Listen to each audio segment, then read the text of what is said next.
Estás a ouvir o podcast Liberdade a 2, episódio 30, entrevista a Caroline Caracas. Vergonha não paga conta. Neste episódio entrevistamos Caroline Caracas.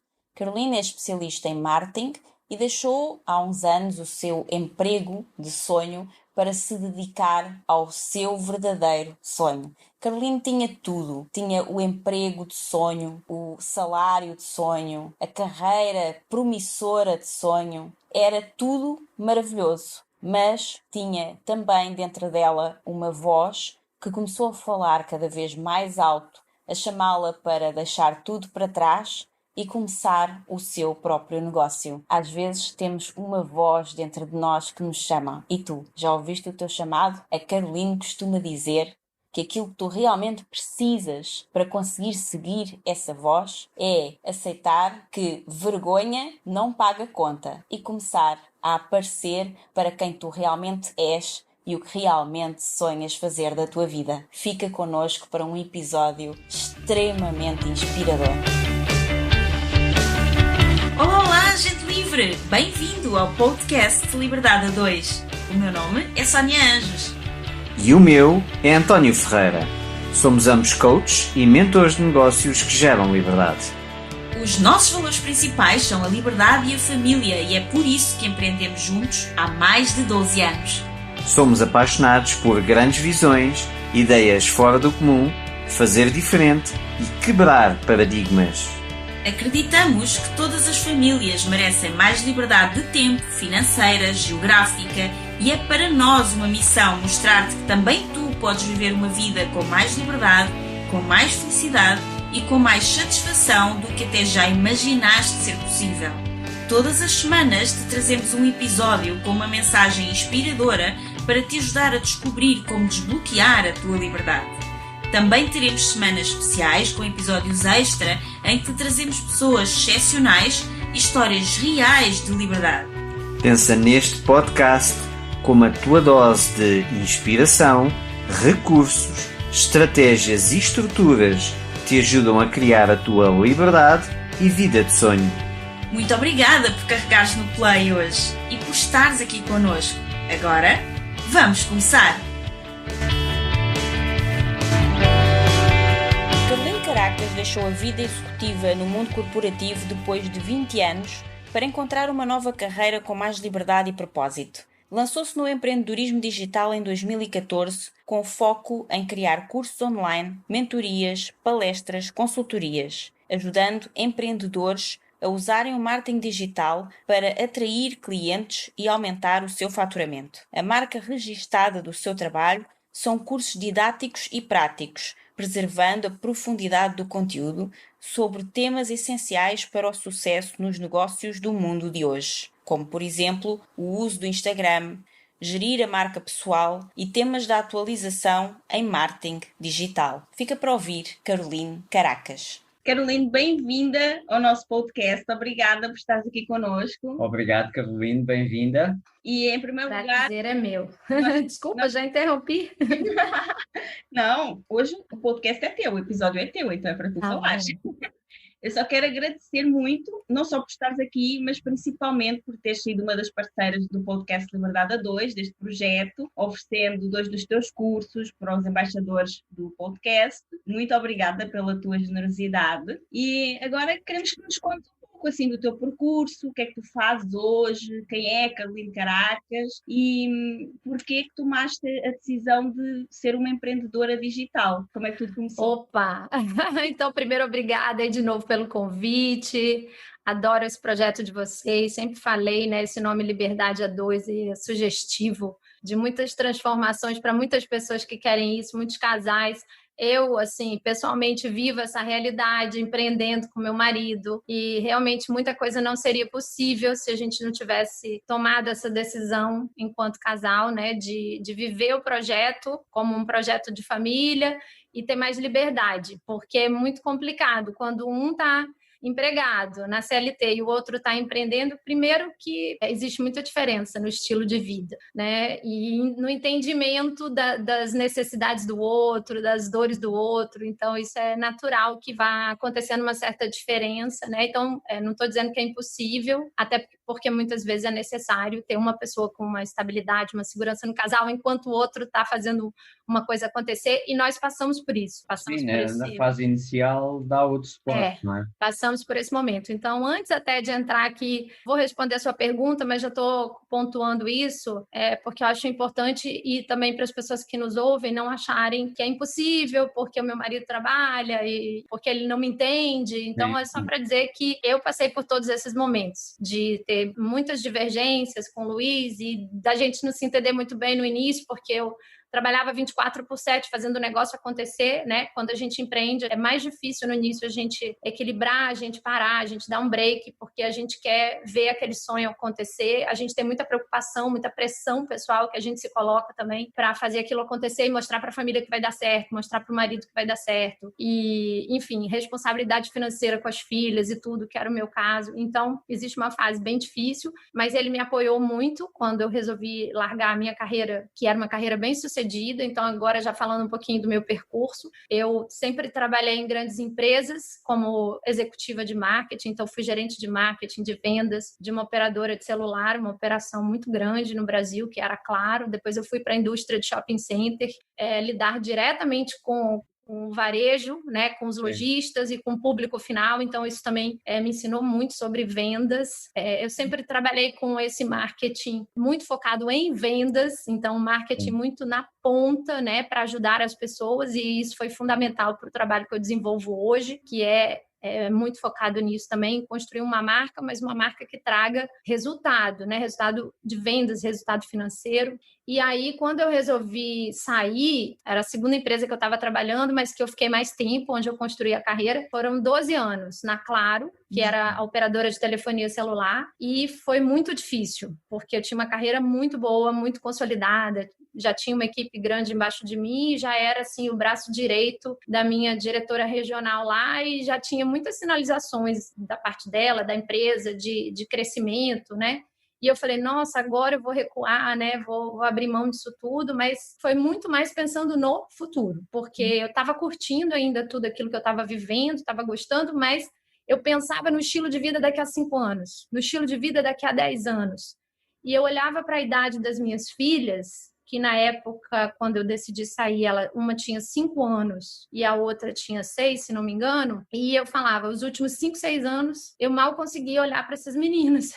Era uma correria louca, assim, tô até exagerando um pouco, né? Eu sempre fui uma mãe muito presente dentro do meu tempo ali, mas tinha ajuda de babás, porque a minha família morava longe, então era só eu e meu marido e as babás que me ajudavam, porque a gente trabalhava de 8 da manhã às 8 da noite e trabalhávamos muitos finais de semana também. Então eu olhava para aquilo e falava, nossa, quanto mais eu crescer nessa corporação, mais envolvida, mais resultado eu vou ter que gerar e talvez eu tenha menos vida, né, como a gente diz. E foi isso que me fez recuar num projeto de médio e longo prazo, a começar a construir uma coisa que eu já tinha consciência que demoraria, que não seria muito rápido, mas ter uma liberdade, por exemplo, para quando chegasse nessa idade que elas estão agora, uma com 14 e a outra com 13, eu poder estar por perto. Então eu falei, bom, se na primeira infância já foi difícil estar muito presente, então que pelo menos lá na adolescência, que é uma fase também muito difícil, que eu tenha essa flexibilidade. Eu nunca achei que trabalharia pouco no empreendedorismo, mas eu queria ter essa flexibilidade, essa liberdade. Ainda não pensava em morar no exterior, como virou um plano depois, e hoje eu estou aqui em Portugal com vocês, então, mas já tinha inconscientemente, né, esse desejo muito forte de poder ficar sem fronteiras e fazer meu trabalho em qualquer lugar. Então, respondendo assim, como eu entrei no empreendedorismo? Essa vontade muito grande de ter liberdade. E, obviamente, depois eu, com todos os processos de coaching, autoconhecimento e várias coisas que eu fui estudar e mergulhar, eu vi que esse é realmente um dos meus top valores. Essa liberdade, junto com reconhecimento, junto com outras coisas aí que são importantes para mim também, tá? Então é isso. Carol, queria-te só voltar um pouquinho atrás, porque Sim. tu tens um padrão muito comum em grande parte dos ouvintes do nosso podcast. São pessoas de quadros médios altos de empresas, sentem pouca liberdade, pouco tempo para si, pouco tempo para a família, mas por outro lado, esse emprego que têm, entregas de dinheiro, segurança, estatuto social e reconhecimento. E às vezes muita satisfação também, né? E satisfação profissional. Tu tinhas também essa satisfação profissional. Tinha bastante. Eu nunca fui do tipo que não gostava da minha profissão, né? Por isso que era tão difícil. Exatamente. Então, tu tinhas satisfação profissional, estatuto social, dinheiro, segurança, eras vista pelos teus pares, pelos teus familiares, pelos teus amigos e vizinhos, o teu círculo social como uma mulher de sucesso, que tem a vida resolvida. E quem tem a vida resolvida, aqui entre aspas, tem de tomar a decisão. Uma coisa é o desejo, que é, ok, as pessoas acham que eu tenho a vida resolvida, mas o que eu queria era ter liberdade, o que eu queria era ter mais tempo para os meus filhos. Há aqui uma série de outros valores que tu querias, mas tu depois entendias que a sociedade à tua volta quase que te dizia tu tens tudo. E dar o salto de dizer para a sociedade eu vou deixar o tudo aqui entre aspas que eu tenho e vou agora sair de uma empresa muito grande, porque a Clara é uma empresa monstruosa no Brasil, não é? Vou sair daqui, desta carreira, com estas sinalizações todas que eu tenho até dos meus superiores, que a carreira não vai ficar por aqui, pelo contrário, vai ascender cada vez mais, e então eu agora vou sair disto tudo para ser uma empreendedora, para ter um negóciozinho, entre aspas, e sem toda a estrutura de apoio, sem todo o dinheiro garantido, sem o estatuto social, sem a segurança toda. E do desejo à decisão, aqui a minha curiosidade é qual é o processo. Eu acho que isso é uma coisa tão individual, assim, que é difícil passar uma fórmula. Qual foi o processo? E é difícil até responder, porque é uma voz interna muito forte. É uma convicção interna, pessoal, é uma coisa... E eu sempre falava, né, no início da transição, eu ajudei muita gente conversando sobre isso, inclusive eu me posicionava muito para essas pessoas no início, de ajudar a fazer a transição de carreira. Quando eu comecei a trabalhar como coach e depois eu vi que não dava para eu conciliar tudo e acabei focando mesmo no marketing digital, que é o que eu ensino e adoro ensinar até hoje. Mas o que eu falava para as pessoas é que quando uma voz, ainda que pequena, começar a falar com você e te incomodar, deixa ela crescer, deixa ela livre para se manifestar, porque o que acontece com a maioria de nós é assim, não, abafa isso, tipo, se distrai com outra coisa, tira da frente... Que maluquice, eu não vou nem dar ouvidos para isso, né? Não vou tentar entender o que está acontecendo comigo. E eu acho que o que fez eu ter essa coragem foi tentar entender o que estava acontecendo comigo. Porque não foi uma coisa assim, ela foi devagarinho, até que teve uma hora que ela ficou insuportável a ponto de virar uma convicção. Sim. E aí eu olhei, eu falei assim, como que eu vou viabilizar isso? Aí você passa para o como, porque depois que vem a convicção, eu vou fazer, eu só não sei ainda em quanto tempo e como eu vou viabilizar isso, porque aí vem todas as questões práticas do dinheiro, de perder a receita, de só uma pessoa do casal ter uma receita. E no meu caso, era mais grave ainda, porque eu pedir demissão e convencer o meu marido a pedir demissão. Porque para viabilizar, eu entendi que eu queria fazer um passo atrás e voltar a morar na minha cidade natal, onde a minha mãe estava, a minha família, minha irmã, meus irmãos. Então, eu falei, bom, eu acho que aqui no Rio de Janeiro vai ser muito mais difícil, porque aqui nós dependemos de outras pessoas e dependemos de pessoas que fiquem com as meninas, que eram muito pequenas, que deem um apoio no dia das meninas. Isso era caro. A minha estrutura de custos era muito cara. Sim. A gente tinha apartamento próprio, mas tudo era caro. As escolas eram muito caras, as pessoas que nos ajudavam com as meninas eram muito caras, né? E tudo.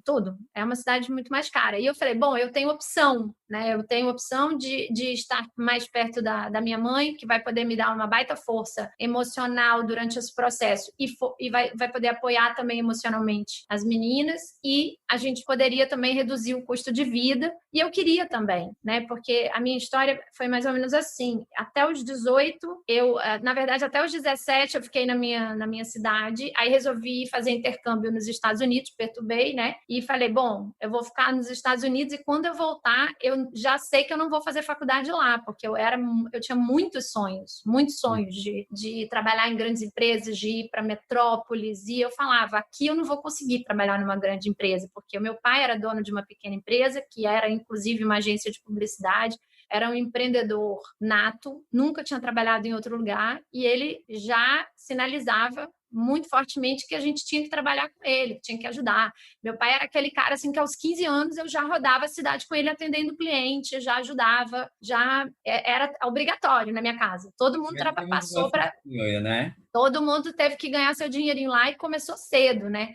E eu até conto para as minhas filhas hoje como foi bom e as lembranças que eu tenho de raiva dele ao mesmo tempo e hoje de agradecimento, porque com 15 anos ele me botou sozinha, isolada, num lugar atendendo telefone, porque ele dizia que todo mundo tem que começar como telefonista na empresa, porque é aí que a gente entende a empresa. Então, naquela época, a telefonista era por onde tudo passava. Então, ela entendia como funcionava uma empresa a partir de atender o telefone. E eu, na época, imagina, uma menina de 15 anos, antes de eu ir para os Estados Unidos fazer o intercâmbio, e eu já trabalhava, e ele me botou isolada ali num trabalho entediante, que era esperar o telefone tocar, e era isolado de todo o resto da empresa, porque eu ficava numa salinha assim muito à parte. E eu falo, meninas, eu conto isso ficou tão marcado que eu conto isso para as meninas hoje e vejo o quanto isso foi importante para minha ética do trabalho, para minha força de trabalho, para minha determinação com o trabalho, de entender que o trabalho faz parte e que é muito importante para a formação do indivíduo, do caráter do indivíduo. Uhum. E isso é uma coisa que eu penso o tempo todo. A Clara está com 14 anos agora e a gente tá vendo como inserir ela numa rotinazinha, já ter o pagamento dela.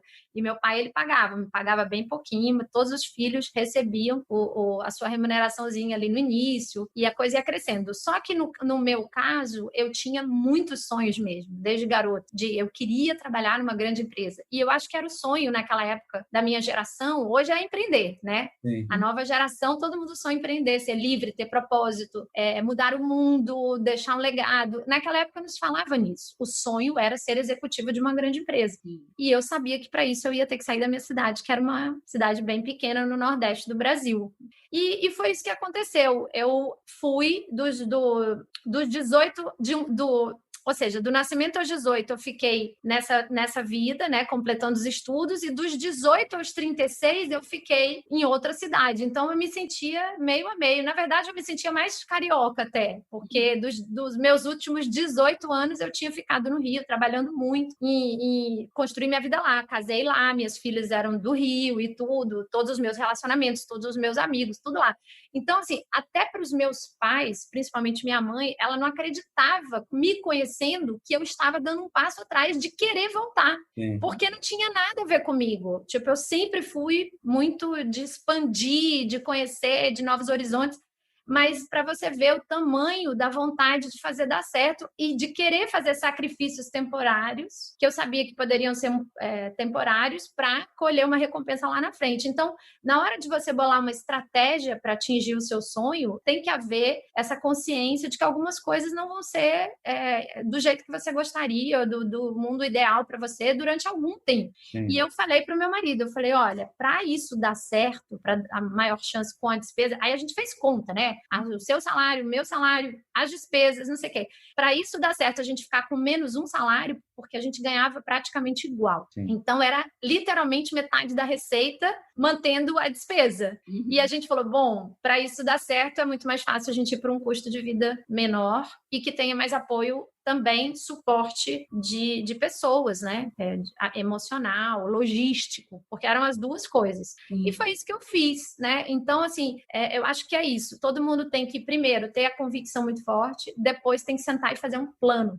E eu falo para todo mundo que eu não faço apologia de pedir demissão de maneira desestruturada, de qualquer jeito, no impulso.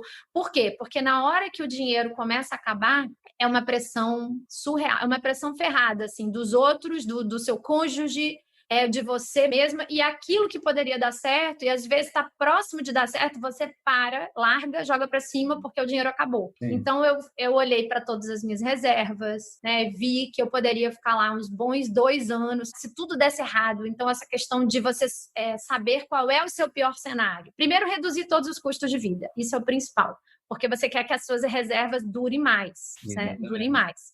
Então, reduz tudo e vê o que você pode reduzir. E eu estava tão comprometida que eu reduzi mudando de cidade, dando um passo atrás e indo morar num lugar que eu tinha saído há 18 anos. E que a minha mãe falava assim, você tem certeza que você vai conseguir morar aqui de novo? Tipo, né? É outro estilo de vida, é outra cabeça, é outro tu. Você tem certeza? E ela falava assim para mim, porque ela estava feliz da vida, mas ela tentava não demonstrar que estava muito feliz, porque ela tinha muito medo de eu me arrepender. Todo mundo tinha medo de eu me arrepender. Todo mundo. Em volta de mim era um medo só. E aí, mas assim, eu acho que aquela coisa que o universo conspira é super realidade. E nessa época eu nem estava tão envolvida com autoconhecimento, processos de desenvolvimento pessoal, para ter isso na minha cabeça, essa coisa de que o universo conspira. Mas hoje, olhando para trás, eu vejo o quanto conspirou. Porque aí, logo que eu cheguei, que eu decidi pedir demissão e convenci meu marido a pedir demissão, ele tinha 18 anos de empresa, empregado, e eu tinha 12 anos de empresa. Então, quando a gente voltou, eu logo arrumei um trabalho que eu achei muito legal, assim, de ter essa entrada de caixa nessa receita e também para me estruturar de novo numa nova cidade, conhecer pessoas, fazer networking, relacionamento. Então, eu fui trabalhar no shopping local, que estava construindo ainda e que era um recomeço para mim, com alguma entrada de dinheiro, até porque o meu marido estava demitido, né? Então, não podia ficar os dois sem ganhar nada. Então, eu vi aquilo também como um passinho intermediário, ainda que não fosse ainda o meu negócio, o meu empreendimento, mas era um passo intermediário para daqui a 2 anos eu poder largar geral mesmo. E aí eu fui trabalhar com o shopping, fazer o start e aprendi muito, foi incrível. Assim, foi um desafio gigante. Toquei, deixei o shopping redondo, com fluxo, com vendas, e isso foi importante, né, para o meu currículo, para a minha história e tudo. E aí eu falei, agora chega mesmo. Então, agora eu vou sair e foi quando eu vi a oportunidade do empreendedorismo digital, dos cursos online, foi em 2014, quando estava bombando, começando a bombar fórmula de lançamento no Brasil e todas as possibilidades. Aí eu tive um primo que já estava estudando bastante, conhecendo, falou, olha, se você quiser vir abrir um negócio comigo, eu vou entrar nesse negócio aqui. E foi aí que tudo começou. Mas queria voltar aqui um pouquinho atrás. 2 coisas que eu acho muito importantes para quem nos ouve e quem quer seguir o padrão que tu seguiste. Uma delas tem a ver com a questão de tu teres conseguido convencer o teu marido a despedir-se também. Primeiro, isso só... Não é fácil. Essa parte aí eu também não estou recomendando, cada um sabe de si, hein? Isso só por si não é fácil. Mas no vosso caso em particular, o Luís, que é o teu marido, não tinha propriamente um emprego fácil de ser despedido, porque pelo que eu sei, ele tinha um cargo de topo numa das maiores agências de publicidade do Brasil. Portanto, é aquele cargo que, daquilo que eu conheço das agências de publicidade, as pessoas matam-se para conseguir atingir. Ou seja, não é convencer o marido para se despedir, é convencer o marido a despedir-se do emprego dos sonhos. Dos sonhos de qualquer pessoa que está nesse mercado. E, portanto, também gostávamos de saber um pouco qual foi o processo. E não só, né? Porque o teu marido, ele é do Rio, certo? Praticamente, porque ele nasceu em Brasília, mas ele estava no Rio desde os 5 anos de idade. Então, é um carioca. Não é só ele despedir-se do trabalho, dos sonhos, de 18 anos, de uma carreira incrível, é também convencer um cosmopolita de uma cidade gigante como o Rio de Janeiro. Não é uma cidade gigante, é a cidade, mas maravilhosa. E que Na verdade, cosmopolita mesmo seria São Paulo, mas o Rio, as pessoas que gostam do Rio são apaixonadas pelo Rio e não saem por nada. Claro. O próprio Luiz sente muita saudade do Rio. Ele quer, se você perguntar a ele, ele falou, eu ainda tenho nos meus planos aqui voltar a morar no Rio. E eu já sou tão desapegada que eu já falo, não está muito nos meus planos não, mas ele quer voltar algum dia, ou pelo menos passar parte da vida lá, né? Parte aqui, enfim. Então, mas é isso também, é despedir-se do trabalho, de um trabalho incrível, ficar sem trabalho para ir viver numa cidade, para nós é grande, né? Mas para vocês é muito pequena, com um estilo de vida completamente diferente, nada a ver do estilo do Rio. Então, mentalidades diferentes. Mentalidades completamente diferentes. Como é que se faz isso? Como é que se tira um carioca, que ele, nasceu em Brasília, mas desde os 5 anos no Rio, então como é que se tira um carioca e se leva o carioca para o Maranhão? Um emprego e com uma mentalidade altamente sofisticada, não é? Partilha connosco ou com os nossos ouvintes, porque nós sabemos qual era a função ou o trabalho do Luís na altura. O Luís, ele é diretor de arte e trabalhava lá na área de criação da Ogilvy, que é uma das maiores agências do mundo, né? Sim. Uma agência muito conceituada. E no Rio era uma filial de São Paulo, mas era um escritório grande, né? Hoje é muito pequeno, está praticamente com a crise, praticamente tudo concentrado em São Paulo, mas era um escritório grande, com muitas pessoas, e ele era prata da casa, assim, começou lá como estagiário e estava lá há 18 anos, de tanto que ele era muito bem visto, muito querido, e também sempre gostou muito. Mas eu vou colocar qual é o ponto. Eu acho que o ponto, realmente, são as fases da vida. Quando a gente é jovem é uma coisa, quando a gente chega a uma certa idade, os nossos valores, ainda que não sejam aqueles princípios e valores fundamentais que são a base da nossa vida, porque isso não muda, a gente traz lá da nossa família, né? Mas, assim, a gente passa a valorizar outras coisas. E a vida em família, com crianças pequenas, não é uma vida fácil e com o estilo de vida que ele levava. E ele começou a perceber isso. Porque quem trabalha em área de criação, em agência de publicidade grande, por mais que goste do seu ofício, levava uma vida muito dura. Então, eu falo, muitas vezes eu vi o meu marido entrar em casa às 6 horas da manhã. Tipo, passar a chave na porta. Por quê? Porque ele tinha virado à noite, viabilizando a criação sem prazo, né? Não ter prazo era normal, né? Todas as empresas do mundo querem tudo do dia para a noite e as empresas naquela época impunham muito isso. Hoje eu acho que está muito mudado, porque as empresas viram que perderam muitos talentos e que os jovens não vão se submeter a esse estilo de trabalho, né? As pessoas querem também trabalhar por propósito, com significado, mas elas querem ter qualidade de vida hoje em dia. Todo mundo está pensando nisso.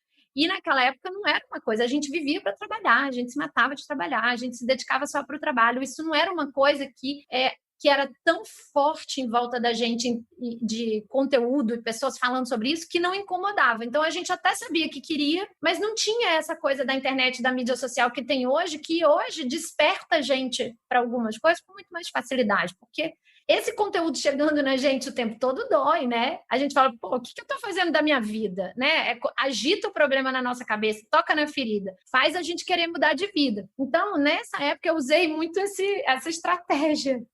Eu usei muito esse argumento. Luiz, assim, você tá numa carreira maravilhosa, um salário topo, você não vai arrumar outro trabalho ganhando o que você ganha numa empresa menor para trabalhar menos. Então, é como se a gente tivesse chegado num beco sem saída. Uhum. É o que nós chamamos de uma dourada, não é? Exato. Então, assim, ou você aceita essa minha proposta, porque eu estou agora com uma oportunidade. E eu falava, olha, a gente não é obrigado a ficar lá para sempre, porque ele realmente tinha essa receio muito grande de não gostar, de não se adaptar. E eu falava, a gente não precisa ficar para sempre, é uma fase de transição. Então, eu encarei muito como uma fase de transição e o futuro a Deus pertence. Se a gente não se adaptar e não gostar, a gente vai dar outro jeito, a gente vai fazer outra coisa. A nossa vida não vai parar ali, não vai morrer ali. Porque a gente também sabia que num lugar menor não ia ter o empregão que ele tinha, o empregão que eu tinha. Então, ia ser outra coisa. Então, eu usava muito esse argumento. Você está cansado, você está há 18 anos trabalhando sem parar. E quantas carnavais, eu vi você trabalhando uma semana inteira, enquanto estavam as pessoas curtindo e você trabalhando para entregar, porque o Luiz, além de tudo, é extremamente perfeccionista, né? Ele é um artista, mas ele é obsessivo com entrega, com trabalho, com perfeição e tudo. Então, de repente, um outro diretor de arte não ficava o carnaval todo lá, enfiado na agência, mas ele ficava 7 dias, 5 dias, enfiado para entregar tudo do que fosse para ele o melhor que ele podia dar. Então, tem muito do temperamento da pessoa, e eu acho que eu comecei a desenhar esse quadro mental para ele e falei assim, tira um sabático. Aí veio a promessa irresistível, né? Eu, como marqueteira, já fazia aquela promessa, tipo, topo da página de vendas tem que ter uma promessa irresistível, relevante e corajosa. Então, então, no topo da página, a minha headline para ele era assim, olha, você vai conquistar o sabático que você sempre quis e que você não via a menor perspectiva de ter nos próximos anos, com a despesa que a gente tem, com a vida que a gente tem, com as filhas agora, que ele é um pai muito zeloso, muito responsável, amoroso, e ele tem um valor de segurança fortíssimo, muito mais forte que o meu, porque eu sou filha de empreendedor com funcionária pública, eu digo que eu saí mista, né? Então eu tenho um pezinho lá da referência do meu pai, e ele nunca teve, porque ele é filho de professor com militar. Então, aquela família mesmo que pregava estabilidade e segurança, concurso do Banco do Brasil, e ele era o único artista, e mesmo sendo artista que não quis fazer concurso no Banco do Brasil, quando entrou numa agência ficou 18 anos, para você ver o tamanho do valor de segurança e estabilidade dele, que era muito diferente do perfil dos profissionais daquela época, que quicavam de agência em agência com propostas melhores, e que estavam sempre indo dali para lá, para fazer relacionamento, para ganhar prêmio. Não sei, ele nunca ligou muito para prêmio, para essas coisas. Ele ligava de ser um profissional reconhecido e fazer um ótimo trabalho, né? Então foi isso, eu acho que essa promessa irresistível de tira um sabático, eu vou trabalhar, agora eu vou gerar dinheiro, que eu tinha a proposta do shopping, sabia que já estava indo com um salário, e o salário que eu negociei, que não era bem um salário, né?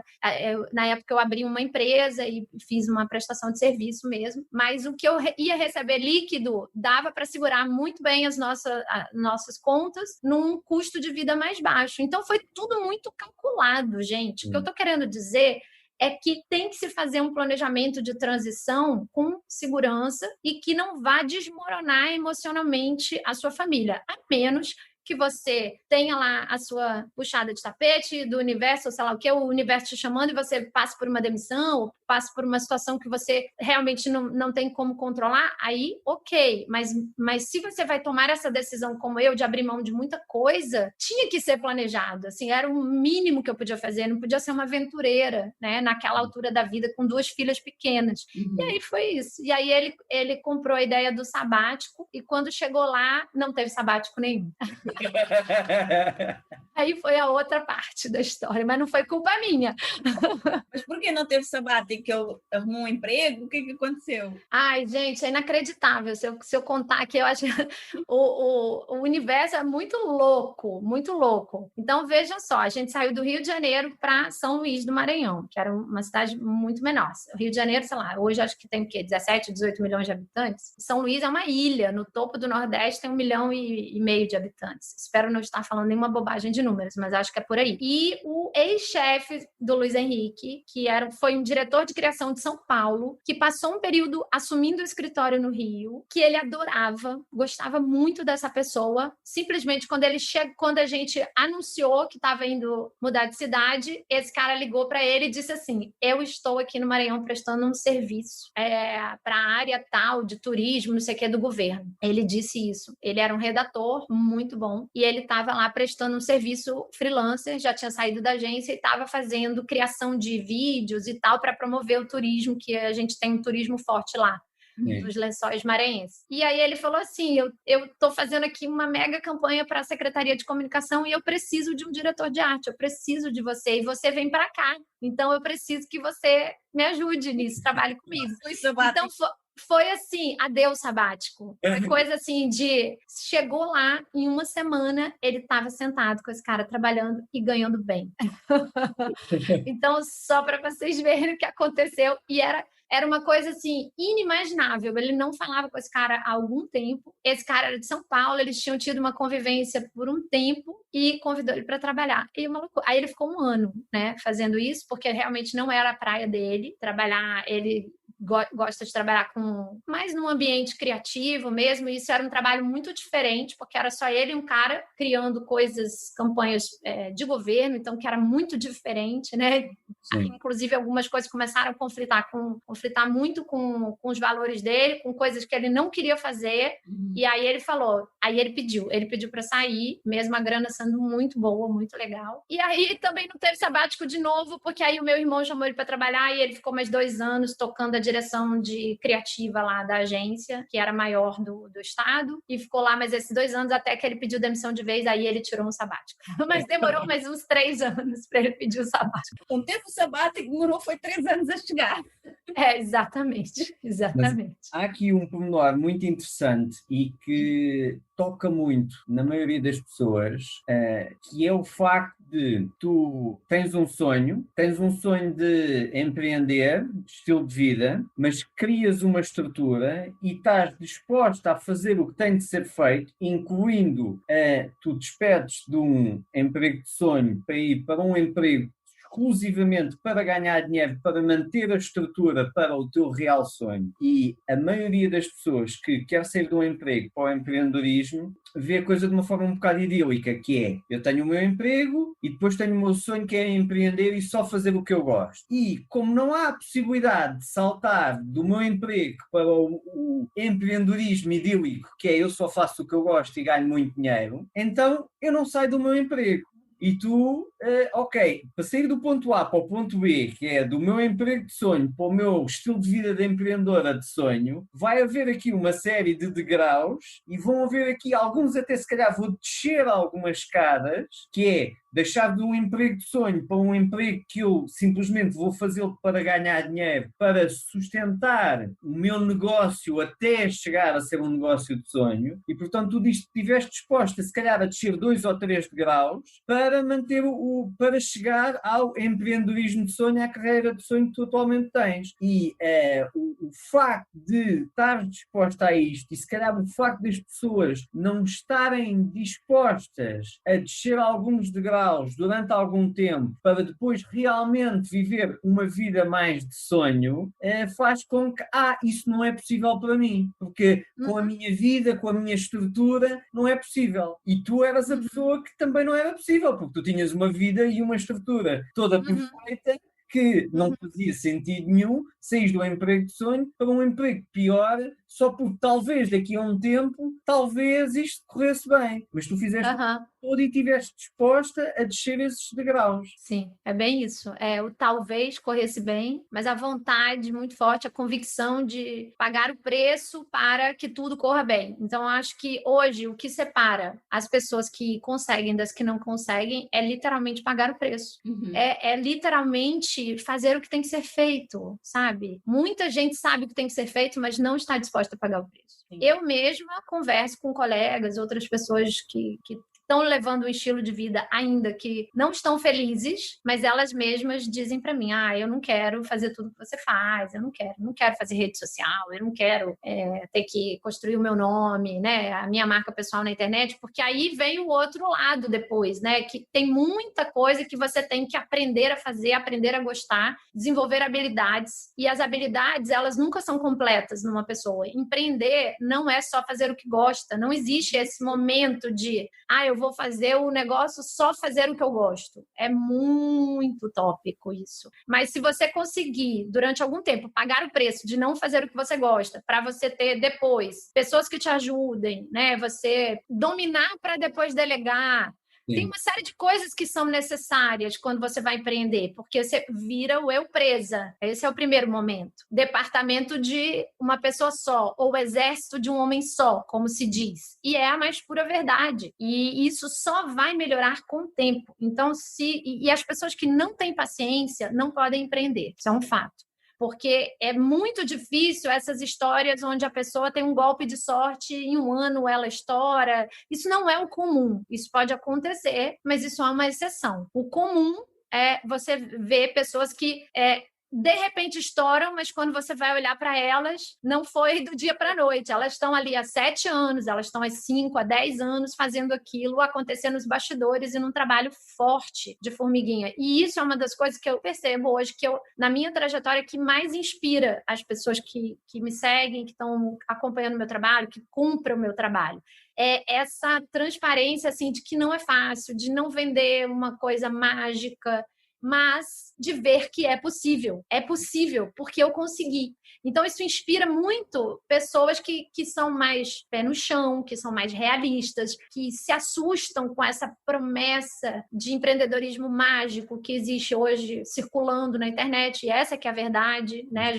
Verdade que precisa ser dita. E quando elas veem, não, poxa, a Carol, eu sigo ela desde 2014, porque se a gente for fazer uma cronologia aqui, em 2012 eu fiz a mudança de cidade. Ainda fiquei quase 2 anos nesse trabalho no shopping. Foi um ano e muito. E outubro de 2014 eu lanço o meu primeiro projeto online.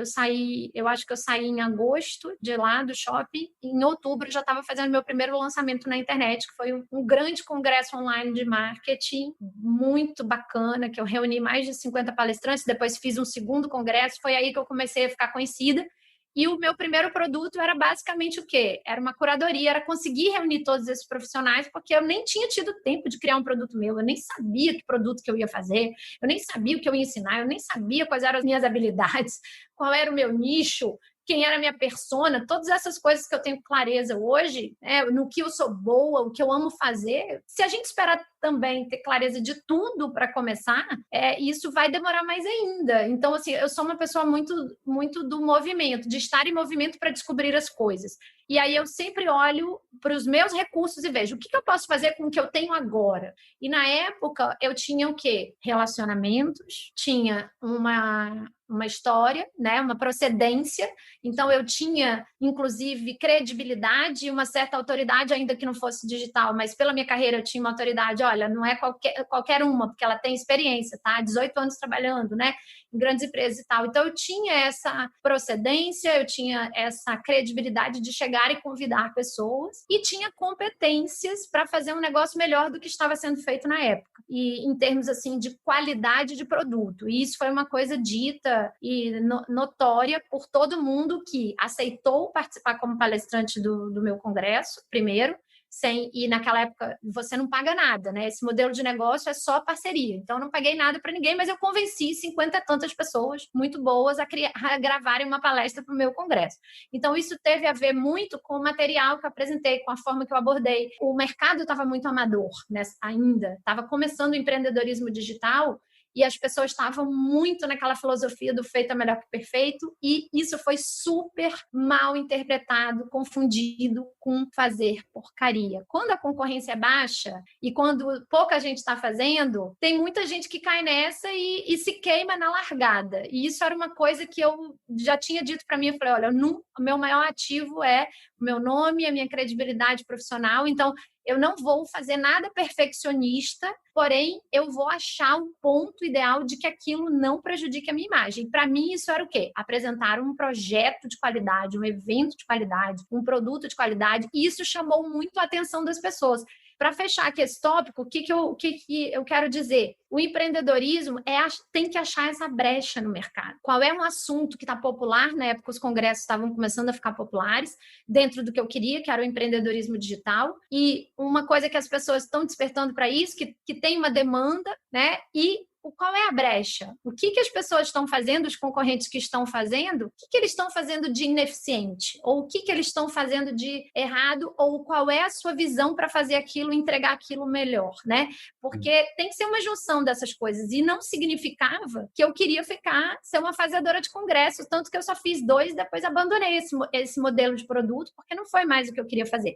Mas era um recurso, era uma oportunidade que estava na minha frente ali muito nítida de como começar e preencher uma brecha. Tudo que tu disseste até agora, Caroline, para mim é incrível esse padrão de o que é que eu posso fazer agora com os recursos que eu tenho, porque quando tu tomaste a decisão que querias ser uma empreendedora e até mudar de cidade e convencer o marido a despedir-se e tudo mais, é incrível, porque tu nem sabias o que é que tu ias fazer. Tu não sabias que ias fazer o que fazes agora. Não é? Então tu não te despediste para dar um passo atrás porque já sabias que ias fazer isto a seguir. Não, tu não fazias a menor ideia do que é que tu ias fazer. Tu só sabias que querias empreender, ainda nem sabias em quê. Né? Então tu foste primeiro criar as condições na tua vida familiar, reunir pessoas de apoio, não é? Toda a estrutura para depois estares com segurança, porque essa também era um valor importante para ti, não é? Apesar de ser empreendedora, a segurança, então gosto, tenho aqui a segurança que eu preciso, a família, tenho aqui um trabalho, que não é o trabalho que eu tinha lá no Rio, mas é um trabalho bom, e eu continuo a ser bem vista no meu trabalho, a fazer um trabalho bom aqui, então, e que me dá um salário também, e só daí é que tu foste pensar em que é que eu vou empreender. E quando tu começaste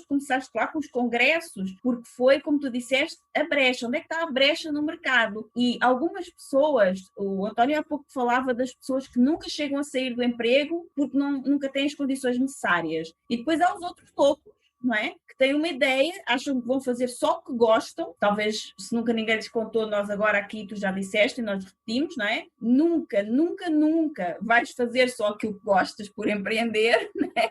Porque tem um monte de outras coisas, tu és um exército, uma pessoa é um exército inteiro, então vais ter que fazer tudo e logo vais fazer coisas que não gostas também, mas se esse chamado de empreender é mais forte, então a gente segue o chamado, mas com os pés no chão, né? E sabendo que vai ter que fazer coisas que não gosta também. E começar com essa brecha que tu falaste, que se calhar ainda não é o meu empreendimento dos sonhos, mas é o que está aí no mercado agora para eu aproveitar numa coisa que eu também sou boa, que eu sei fazer bem, então vou fazer isso, né? Então é incrível como as pessoas se calhar hoje olham para quem tu és hoje, para o gigante, né, que tu és a nível digital, já com tanta gente que te acompanha, né? E parece que começou tudo assim, só que não foi assim, né? E mesmo quando começou lá em 2014, não era igual ao que é hoje, foi uma evolução, né? Então também não dá para a pessoa sair de um emprego louca, né? Sem plano nenhum e já querer empreender e só fazer aquilo que gosta. Então, exatamente. Isso, né? É utópico. E tem que ter essa consciência e essa paciência, sabe? Mas aqui eu vou até pontuar uma coisa para não ficar nenhum erro de entendimento. Eu acho importante a gente achar uma brecha e que a gente faça, ainda que não tenha visão do todo, desde que ela também não seja na contramão daquilo que a gente quer. Sim. A gente tem uma noção. Ela, se for um passo que, de alguma forma, ou não atrapalha, ou não dá um passo atrás, ou na mesma direção do que você quer, super vale. Porque eu vou falar aqui do oposto, que eu quase errei. Então, por exemplo, quando eu saí do shopping, pintou uma oportunidade de eu entrar de sócia numa grande academia que estava abrindo, que era uma marca nacional de academias fortíssima no Rio, São Paulo, e que estava abrindo nesse shopping que eu trabalhava na minha cidade. E estava sendo assim uma grande promessa de empreendimento para a cidade, que ia lotar, que ia isso e aquilo, arrebentar a boca do balão. E teve uma oportunidade de ser, para quem estava ali nos bastidores e sabia da oportunidade de pegar a lanchonete dessa academia, tipo o business de alimentação que era terceirizado. Então, dentro da academia, eles tinham outros empreendedores que assumiam algumas coisas. E era um negócio até legal, que tipo assim, dá para tirar um dinheirinho, era um salário, era uma segurança. E eu ia ter que botar muito pouco dinheiro, não era muita coisa. Só que eu fiquei empolgada com isso, muito mais com medo de não ter nada. E de me sentir, o quê? Me sentir uma desempregada, porque também tem muito esse sentimento. Ou você se sente uma empreendedora convicta, que está buscando seu sonho e ainda não consegue tirar dinheiro, ou você diz que é empreendedora, mas no fundo você se sente uma desempregada passando um tempo. Se pintar um outro emprego aí, você pega. Não tem convicção ainda. Então, se um headhunter te ligar, aí você, acho que eu vou aceitar. Ou, no meio do caminho, aconteceu comigo. Eu tive headhunters de outras cidades me ligando. E eu tive que dizer não. E eu tremi nas bases, né, na época. Porque o meu negócio ainda não dava dinheiro. Ainda não conseguia tirar dinheiro. Mas eu respirei fundo e vamos lá. E numa hora dessa, se você não está muito convicta, esses testes do universo vão acontecer. Ele vai te testar, ele vai botar uma cenoura na frente, vai botar uma outra oportunidadezinha ali para desviar da direção. Então, o que aconteceu? Eu avancei bastante, cheguei a fazer contas, cheguei a conversar com pessoas que eram donas de business de alimentação, e dentro de academia como essa, né? E eu quase fui, só que aquilo ia me sugar energia, ia pegar, não era só o dinheiro, porque era pouco investimento, mas ia sugar o meu foco, minha energia, e depois eu não tinha nenhuma relação emocional com aquilo, tanto é que eu não fritava um ovo direito. Hoje eu frito um ovo bem, hoje eu faço até coisas que eu amo, guacamole, essas coisas que eu falo, minhas filhas falam, nossa, a mamãe evoluiu tanto, tá tipo, tá bom. Mas na época, eu não fritava bem um ovo, porque eu sempre fui aquela pessoa que trabalhou muito, comia fora e não tinha nem oportunidade de cozinhar em casa. E eu falei, gente, no dia que faltar um funcionário aqui, quem é que vai vir fritar o ovo da lanchonete? Né? Porque sempre o empreendedor que tem que dar um jeito. Quem tem que estar à frente do negócio, aconteça o que aconteceu, é o empreendedor. Eu sou muito favorável dessa coisa de aprender o business todo, saber coisas essenciais do business, antes de você virar um empresário, sabe? Então, no início, a gente é muito empreendedor. Depois, a gente vira empresário com a equipe, pode delegar, pode ser só investidor aqui, acolá, não sei o quê. E tem aqueles empresários que vão ser eternamente empreendedores, né? Eternamente inquietos, que não se conformam só em tirar o dinheiro, em ter rendimentos e tocar os negócios ali com os vários gerentes, com várias equipes. Por quê? Tem aquela inquietude de reinvestir no negócio, de fazer um sonho antigo Então, eu falei assim, eu vou ter que, de qualquer forma, eu tenho que estar disponível. Eu tenho que abrir um negócio 6 horas da manhã. Se faltar um funcionário, sou eu que tenho que estar lá. Então, ia tirar muito foco do que eu realmente queria. E aí, eu fiquei tentada e quase fui, mas aí tive aquele insight, tipo, não vou. Então, o que eu estava querendo dizer é assim, isso poderia ter sido visto por mim como uma brecha, como uma oportunidade que estava ali na minha mão, só que me tirava muito da direção de onde eu queria. Enquanto que fazer o que o meu primo veio lá me oferecer, vamos fazer um congresso online, você vai ser a cara do congresso, ele que fez toda a parte de tecnologia, eu não entendia nada ainda. Eu só disse sim. Ele perguntou e eu falei, tá bom, não pensei muito, disse sim, porque tinha a ver comigo de alguma forma. O que eu chamo de tem a ver comigo? Eu já tinha noção de que a minha ambição, ela caminhava para o lado de ensinar, de educar, de ter alguma coisa na área de educação, que foi uma competência que eu acho que eu tinha, mas que eu nunca desenvolvi por falta de tempo, porque quem trabalha numa empresa sabe que não dá tempo de mais nada. Então, eu falei, bom, tem a ver, ainda está nebuloso, eu não sei bem o que eu quero, eu não sei bem onde isso vai dar, mas tem a ver, ele não é um passo atrás, não é uma contramão e não me tira de uma direção, ele também não me atrapalha. Às vezes a gente dá um passo, pelo menos ele tem que ser neutro, não atrapalhar aquilo que você quer. Enquanto que se eu tivesse topado a lanchonete, aquilo ia me atrapalhar, porque eu tenho certeza que em 1 ano eu ia estar esgotada, não ia querer mais, ia vender barato para me livrar daquele negócio, né? Como eu já tive vários clientes que aconteceu isso. Eu tive clientes que... Exemplo aqui que eu lembro. Eu sou da área de contábil, mas tem um negócio aí que tá legal agora, que é uma franquia de dentistas. Aí a pessoa compra como empresário para ter uma franquia de dentistas, mas ele não é dentista, ele não entende nada desse meio, ele não tem o propósito, né, de fazer as pessoas se sentirem bem com os dentes, de fazer as pessoas terem autoestima, ele não tem o propósito de transformar nada nem ninguém no mundo com aquilo, mas ele entra porque ele fez as contas, o business plan lá, viu que dá um dinheiro. Aí ele começa a lidar com outros dentistas, com outras pessoas e ter que administrar aquilo no dia a dia, ele vai lá e vende em menos de 1 ano porque ele não aguenta. Isso aconteceu, eu me lembro de um caso que na época uma cliente minha me relatou do marido dela que tinha feito isso, né? E quantas pessoas fazem isso? Procuram a franquia da moda, procuram o business que está dando dinheiro no momento, o quiosque de açaí, que agora está bombando, o não sei o que é da tapioca, que agora está bombando. Aí você vê lá as continhas, aquilo dá para tirar o meu salário e daqui a pouco eu abro outro, quando eu abrir 4, e você depois fala assim, cara, mas isso aqui não tem nada a ver com alguma coisa que faz meu coração cantar, né? E eu acho que é por aí, só para fazer esse ponto, tá? Para não parecer que é tipo, pegue o que tiver na frente, a brecha que for, e para me explicar melhor nesse aspecto, como eu penso. Hoje, como tu disseste, o teu negócio já é muito essa parte da educação, né? De ensinar sobretudo sobre marketing, que é aquilo em que tu és especialista também, e o teu trabalho praticamente 100% online, quase, né? Como é que funciona assim esse trabalho online, esse trabalho digital? Por um lado dá aquela liberdade, né? Que a gente falava, de poder mudar, de poderes mudar, por exemplo, aqui para Portugal, que agora vives aqui, mas a gente já vai falar mais sobre isso. Mas essencialmente, como é que funciona? Tu tens cursos, tens mentorias? Explica um pouco como é que funciona esse trabalho digital. Isso.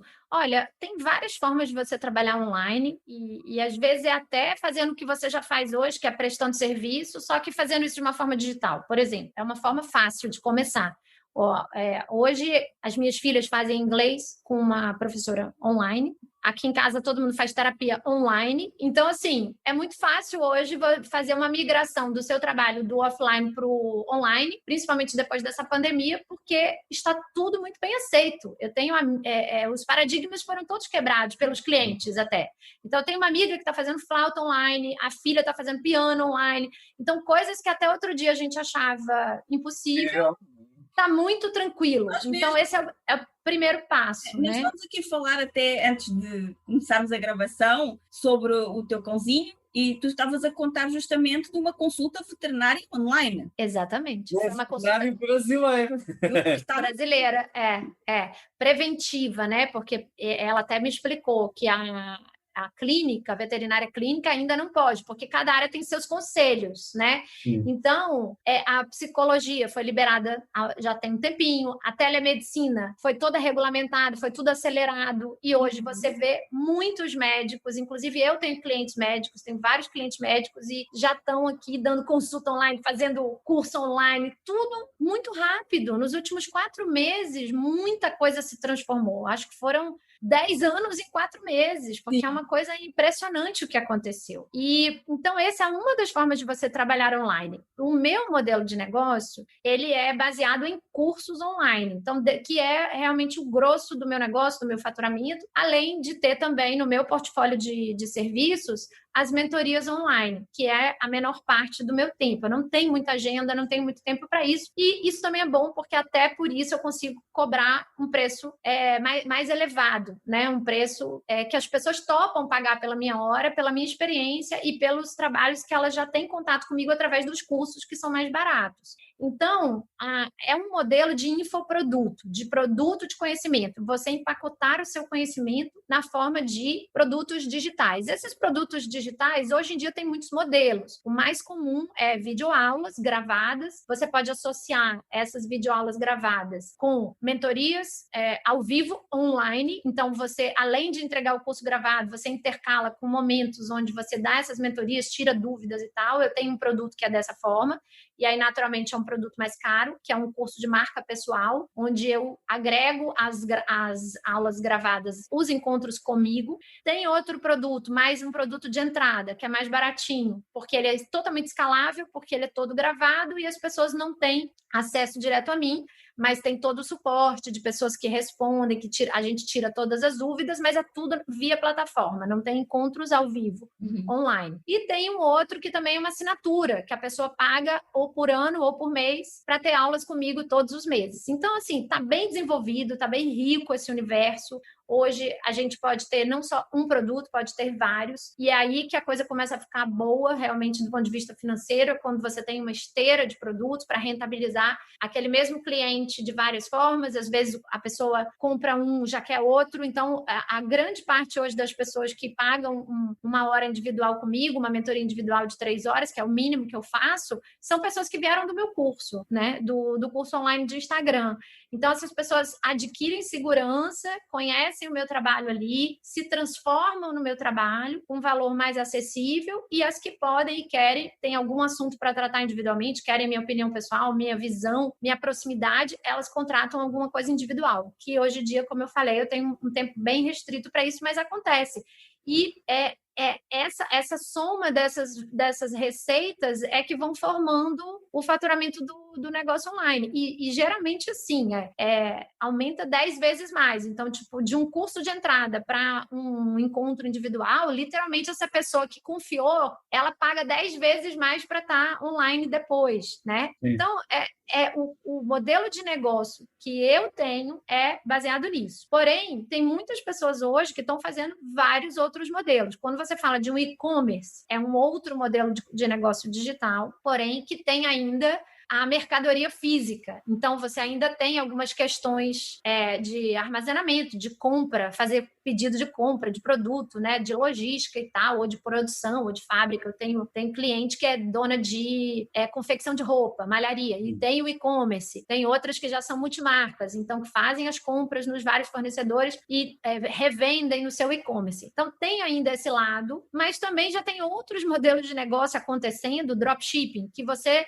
não precisa comprar nada. Você literalmente, no digital, você cria um site, um front-end, que a gente chama, né? Um ponto de contato com o cliente, joga tráfego nesse site, nessa página, escolhe um produto para promover e o que você precisa ter são as habilidades de marketing digital. Aí você não precisa ter capital para comprar produto, nem você precisa se preocupar com a parte logística, né, com a parte operacional, porque isso alguns fabricantes estão entrando nesse mundo justamente porque aí eles começam a ter muita gente vendendo para eles e o seu papel é fazer essas pessoas chegarem no seu site, que são algumas habilidades de marketing digital. Já o infoprodutor, que é o meu caso, ele tem que ter uma habilidade forte de entregar conteúdo, de gerar conteúdo, de ensinar, que o cara dos bastidores lá do dropshipping ou do e-commerce não precisa.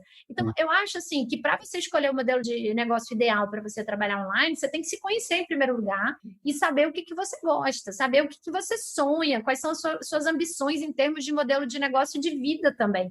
Porque no caso do infoproduto, é muito um lifestyle business que eu chamo, né?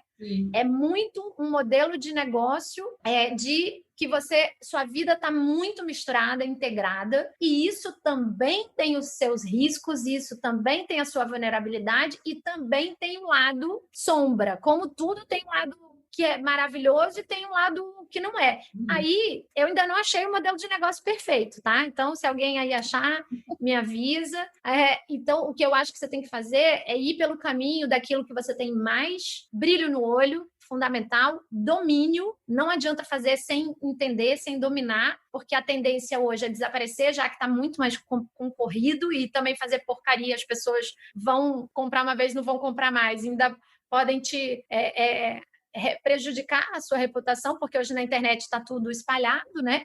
Então, minha recomendação sempre vai ser o que você ama muito, então o que você não vai ter preguiça de fazer amanhã, o que você não vai querer estar sempre se aperfeiçoando, estudando mais, e o que tem a ver com o seu conjunto de competências e habilidades, porque eu vejo muita gente hoje querendo ensinar o que não tem competências e habilidades, seja porque não tem uma história pregressa, seja porque não desenvolveu isso ao longo da vida, seja porque se apaixonou pelo tema e começou a ler 2, 3 livros e já quer ensinar, mas aí esbarra no problema da falta de credibilidade, né? Que isso fica notório. E essa é a recomendação, cara. Se conhecer é o primeiro passo para a gente escolher um bom modelo de negócio para a gente. Tu, há pouco mais de um ano, fizeste uma grande mudança de vida.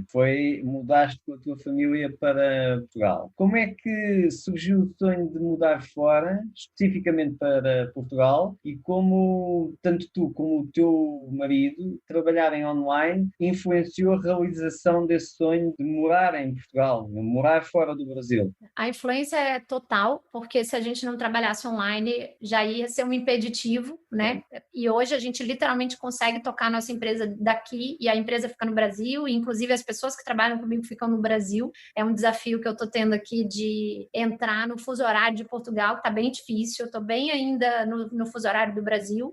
Então, assim, o fato de estar estruturado, organizado e gerando receita, que a gente consiga tocar 100% online, isso fez toda a diferença, senão a gente não teria tanta convicção, né? Tanta coragem de fazer esse movimento.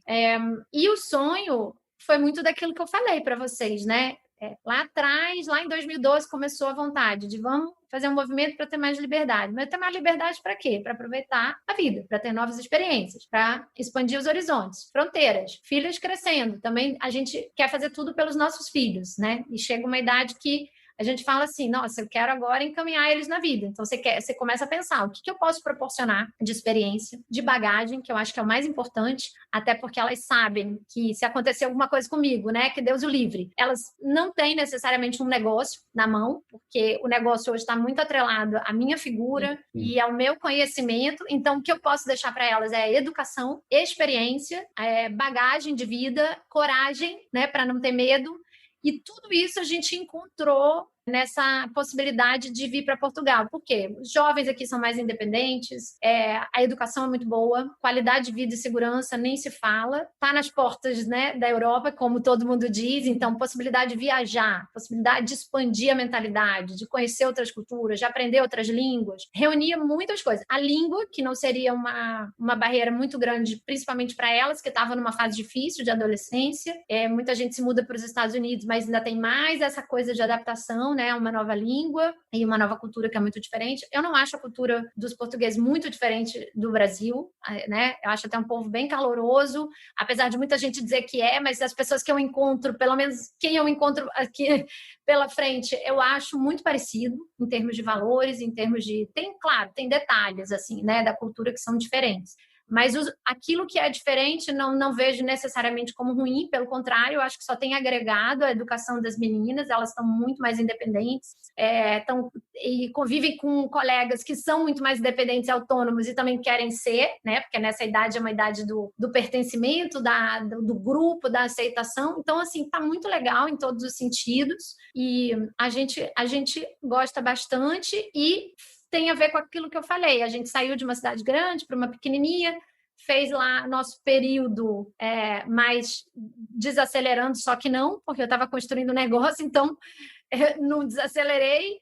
Agora que eu estou conseguindo desacelerar um pouco mais, porque aí vem a fase da colheita, né? A gente não pode esquecer. A fase do plantio é a mais dura e é onde mais pessoas desistem, é onde eu falo que tem o vale da montanha. Muita gente não vai subir a próxima montanha, vai passar pelo vale e não vai subir a próxima. E o que separa os homens dos meninos e as mulheres das meninas, como diz o ditado, né? Esse ditado não é meu, é justamente essa resiliência, porque quando a gente está no vale, muita coisa acontece, muitos pensamentos, muito questionamento, tipo, será que esse caminho que eu escolhi era o certo? E essa resiliência aí é que faz com que algumas pessoas fiquem para trás, ou até voltem, talvez, para os seus empregos, ou até descubram que era aquilo que elas queriam, ficar mesmo num sistema mais de ter um chefe, porque, gente, tem muito perfil também. E tá tudo bem se você descobrir que a sua praia é ter um chefe para te cobrar, porque no empreendedorismo tem dia aqui que eu sinto falta de ter um chefe para me cobrar, né? Aí o que eu faço? Eu entro numa mentoria que eu pago e falo assim, eu tenho que fazer esse dinheiro voltar para mim, porque eu estou investindo aqui e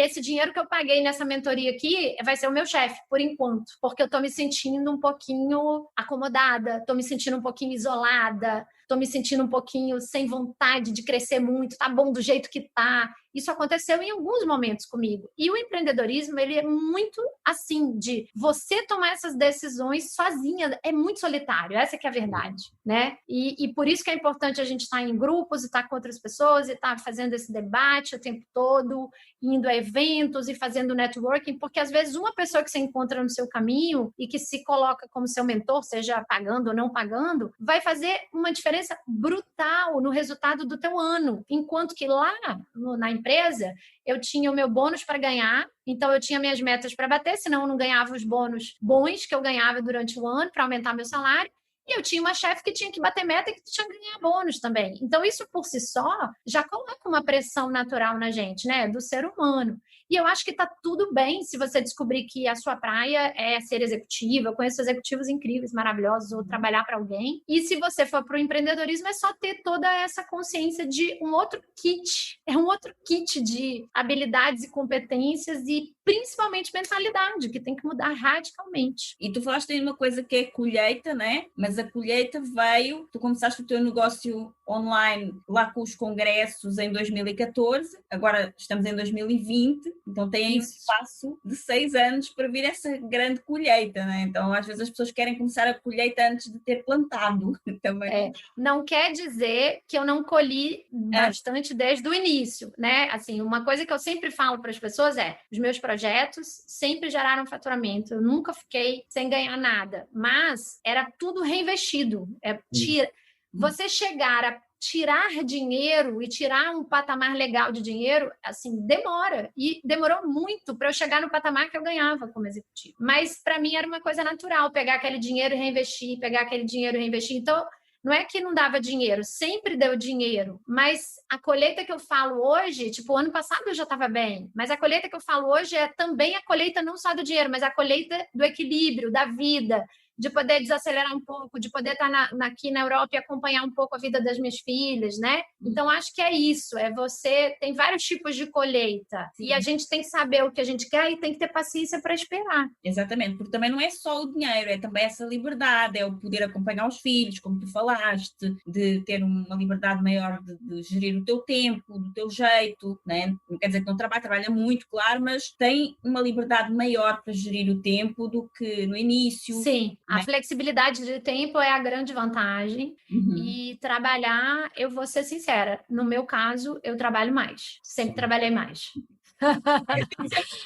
Essa que é a verdade, porque assim, as metas mudam, você chega num patamar, não adianta achar, eu queria ter 3 cursos rodando, aí o sonho era ter 3 cursos rodando, renda passiva, isso está gerando dinheiro. Mentira, porque quando você tem 3 cursos rodando, chega uma outra necessidade, tipo assim, as campanhas não podem parar, tem que ser muito mais, tem que ter várias campanhas para fazer esses cursos gerarem dinheiro, então toda semana eu tenho que estar gravando um material novo e tal, mas o conteúdo gratuito tem que ser muito maior, então tem que produzir muito mais conteúdo gratuito, né? Eu comecei a faturar mais, mas eu tive que botar mais pessoas, então o faturamento tem que aumentar porque tem que comportar a equipe. Aí quando você fala assim, não, eu tenho 3 produtos rodando, aí chega a hora de atualizar um deles, porque também você não pode parar de atualizar os produtos. E isso dá um trabalho de cão, né?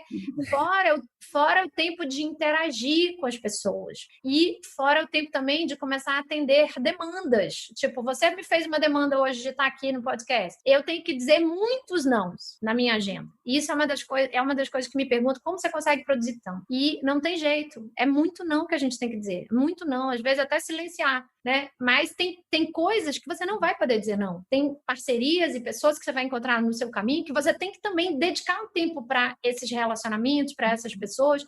Então, é uma engenharia de vida que você tem que fazer constante. E eu não posso dizer que eu estou na praia com o laptop trabalhando com o pé para cima e trabalho 4 horas por semana, como diz o velho livro, trabalho 4 horas por semana, porque isso não é realidade. Inclusive, a Paula Abreu, né, que é muito minha amiga, foi minha mentora, ainda é até hoje, e ela diz muito uma coisa.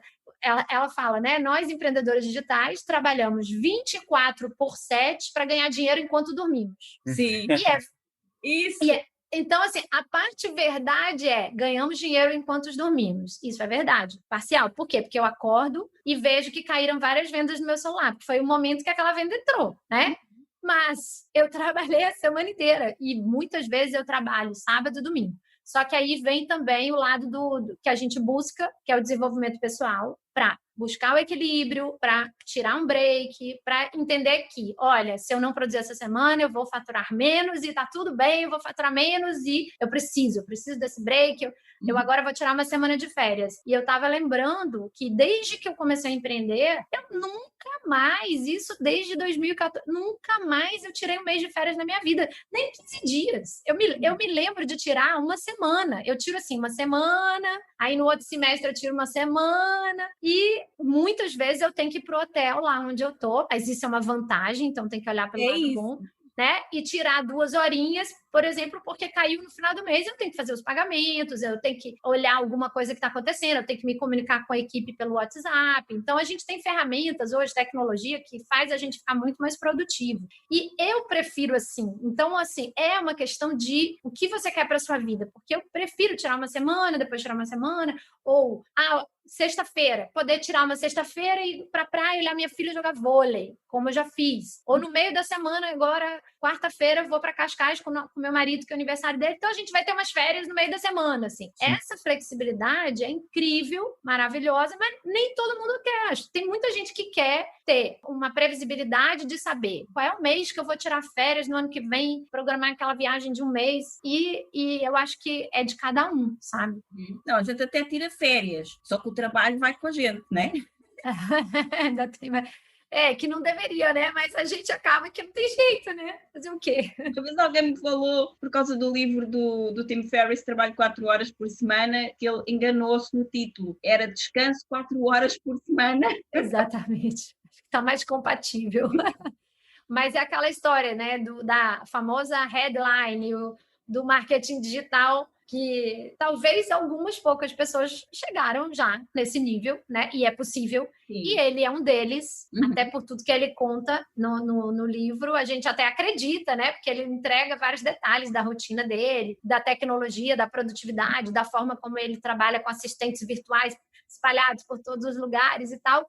Então, eu acho que é possível, eu não acho que é uma grande mentira, só que não é comum, a gente tem que pensar nisso. E também não é logo no começo. E o que faz as pessoas desistirem é porque ou elas acham que aquilo é comum, todo mundo, você olha para o lado, todo mundo já conseguiu, ou porque elas acham que é muito rápido. Sim. Sim. E às vezes vê-se no mercado online muito a venda dessa promessa. Compra o meu curso e vais te tornar um empreendedor que ganha muito dinheiro, trabalha pouco e basta fazer o meu curso e a tua vida muda do dia para a noite. E, por exemplo, no teu caso, toda a tua comunicação nunca é utilizado isso, muito pelo contrário.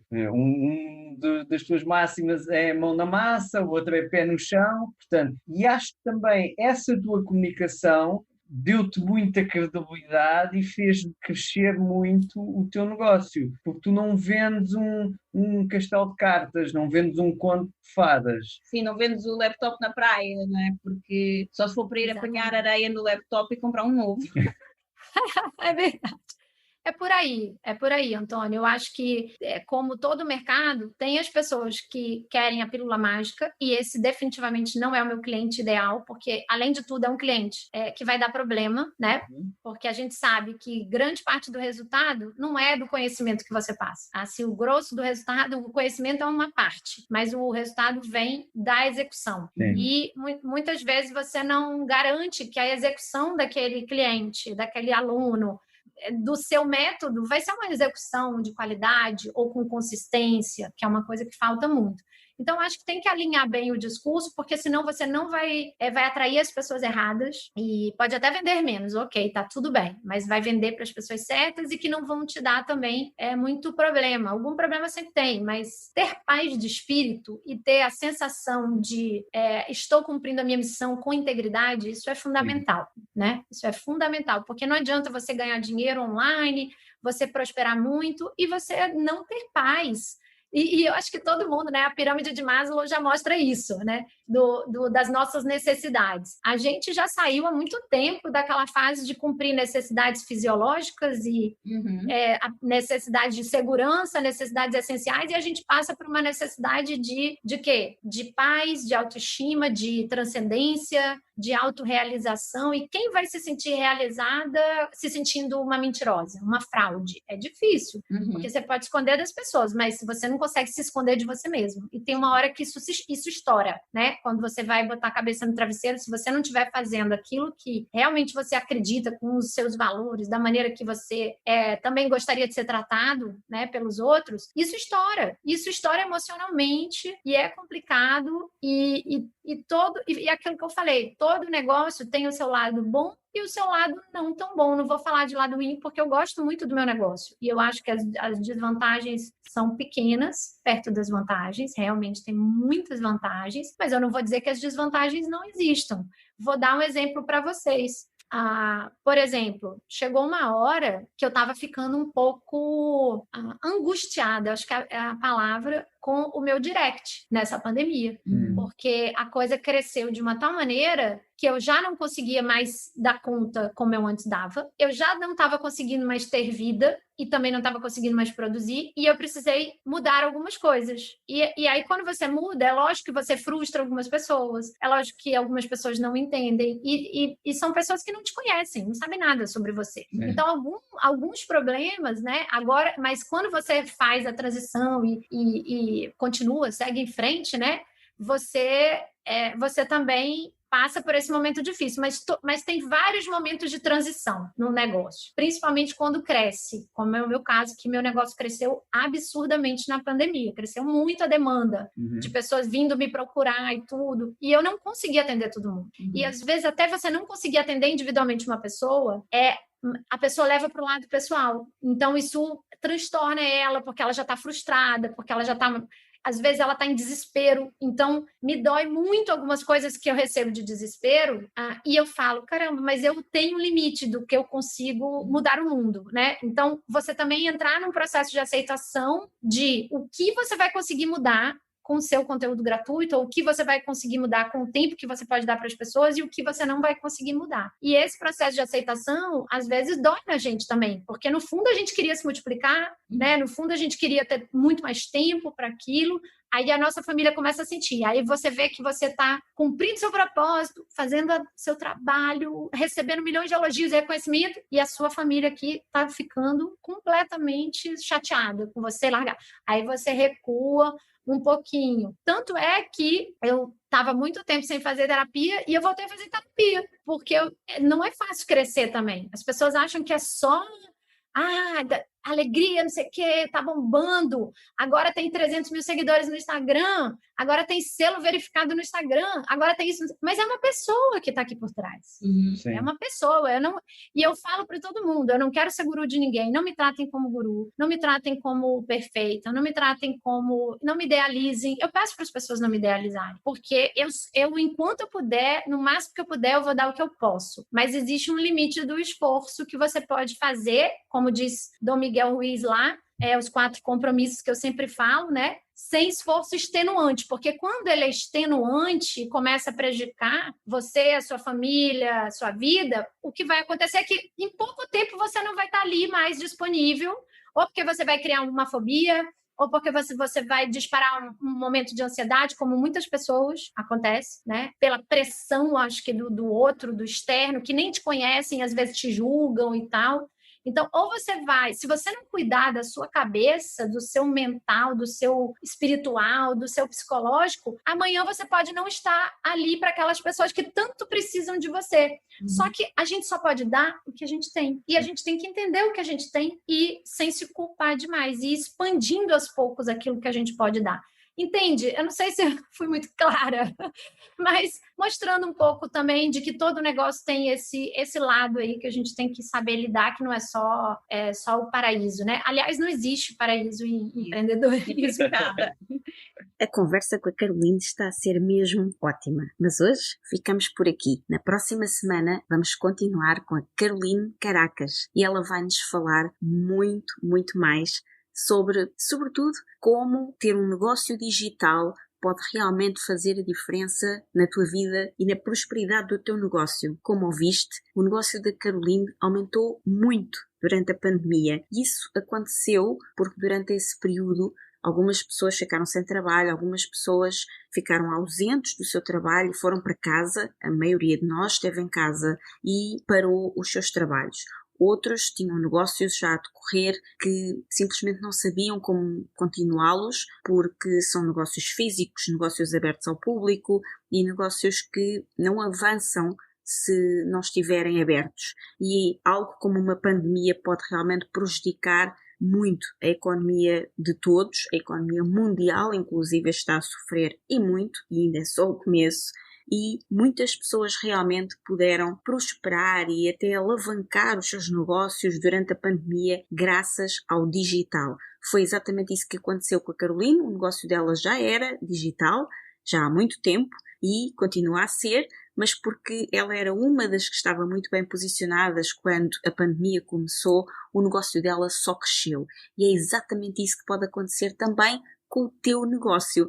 Vamos saber tudo no próximo episódio do podcast Liberdade a 2 com Caroline Caracas. Vamos continuar esta conversa e a Caroline vai-nos contar como é que qualquer pessoa pode transformar o seu negócio, o negócio que já tem, num negócio digital, ou se ainda não tem nenhum negócio e já estava com esse desejo de criar um negócio de liberdade, como é que o digital nos pode ajudar a fazer exatamente isso.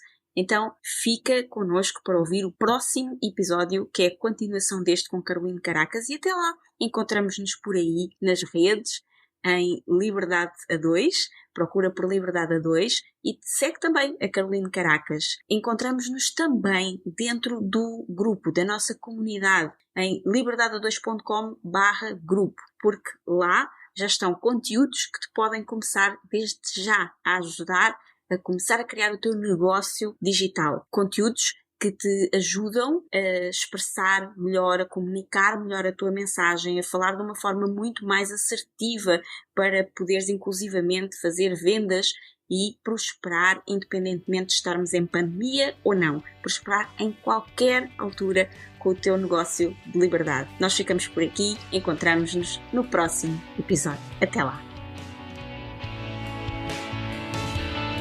Muito obrigada por ouvires o episódio de hoje. Se gostaste do que ouviste, certifica-te que nos dizes isso, deixando-nos a tua avaliação de 5 estrelas e o teu comentário, porque a tua opinião é mesmo muito importante para nós. Estamos no iTunes, no Castbox e nas principais plataformas de podcast. Depois, subscreve o podcast para receberes automaticamente os próximos episódios e, se fizer sentido para ti, partilha-o com quem mais gostas. Também podes ouvir os episódios no nosso site em liberdade2.com. Se ainda não nos segues nas redes sociais, procura por Liberdade a 2. Comenta no post sobre o podcast e conta-nos sobre os teus desafios, sucessos e o que queres que falemos em futuros episódios. Vamos adorar criar um episódio especial para ti. E o melhor acontece depois do episódio, nas conversas dentro da nossa comunidade. Procura por Grupo Liberdade a 2 no Facebook e solicita a tua adesão à nossa comunidade de gente livre. Nós adoramos passar este tempo contigo e mal podemos esperar por te encontrar aqui no próximo episódio. Até lá, desenha o teu estilo de vida, compromete-te com os teus sonhos e agarra a tua liberdade. Até lá!